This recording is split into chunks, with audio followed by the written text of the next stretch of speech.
2019 ఎన్నికల్లో 21 రోజుల ముందల తెలుగుదేశం పార్టీ అభ్యర్థిగా మీ ముందల నుంచున. వాస్తవంగా నాడు నాకు మంగళగిరిలో పెద్ద పరిచయాలు లేవు. కేవలం అద్దుకుంటున్న ఇల్లు మంగళగిరి నియోజకవర్గంలో ఉంది. నియోజకవర్గ ప్రజలకి మంచి పని చేయాలన్న లక్ష్యంతో ఆనాడు పోటీ చేశా. నేనేంటో మీకు అర్థం లేదు, మీ సమస్య ఏంటో నాకు అర్థం లేదు. ఎన్నికలు అయిపోయినాయి. 5300 ఓట్లతో ఓడిపోయా తల్లి. ఓడిపోయిన రోజు మటుకు బాధ కలిగింది.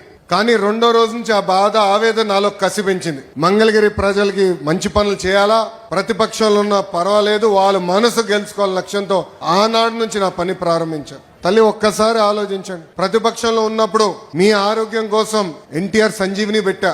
తాడేపల్లిలో క్లినిక్, మంగళగిరిలో క్లినిక్, మన దుగ్గిరాల్లో ఏకంగా ఒక మొబైల్ క్లినిక్ పెట్టా. యూనివర్సిటీ కూడా ఉచితంగా మేము ముందలిస్తున్నాం ఆ క్లినిక్ లో. రెండోది, ఊర్లో పెళ్లి జరిగితే గౌరవంగా బట్టలు పెడుతున్నాం.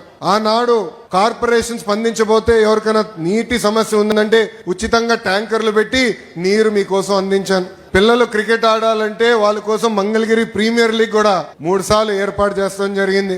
ఇంకో పక్కన మహిళలు సొంత కాళ్ళపై నిలబడాలి, కేవలం కుట్టు నేర్పిస్తే కాదు, ఉచితంగా మెషిన్ అందజేసి అవసరమైన పని కూడా ఈ రోజు తెలుగుదేశం పార్టీ మీకు కల్పిస్తుంది. తల్లి, ఇలా 26 సంక్షేమ అభివృద్ధి కార్యక్రమాలు మీకోసం చేశా. 2024 ఎన్నికల ప్రచారం మీ దగ్గరకు వచ్చా. ఆనాడు మిమ్మల్ని ఒకటే కోరా, ఓడిపోయిన లోకేష్ ఇంత పని చేస్తే రేపు గెలిచిన లోకేష్ ఎంత పని చేస్తాడో ఒక్కసారి ఆలోచించమని కోరా. ఆనాడు మిమ్మల్ని ఒక విషయం అడిగా తల్లి. 5300 ఓట్లతో ఓడిపోయా కదా, దాని పక్కన ఒక 0 పెట్టండి, 53,000 ఓట్ల మెజార్టీతో నేను గెలిపించి శాసనసభకు పంపించండి కోరా. తల్లి, అప్పటి వరకు సర్వేలు చదువుతాం. అన్ని పార్టీలు సర్వేలు చేస్తే మీకు బాగా తెలుసులేండి. సర్వేలు ఎక్కడ చూసినా కుప్పం కన్నా కొంచెం వెనకబడి ఉన్నాం మనం.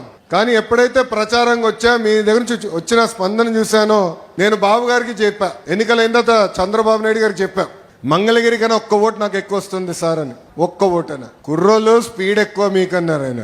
కానీ తల్లి, ఈరోజు గర్వంగా చెప్పగలుగుతున్నాం, 91,000 మెజార్టీతో ఈరోజు మీరు గెలిపించి శాసనసభకు నాకు పంపించారు.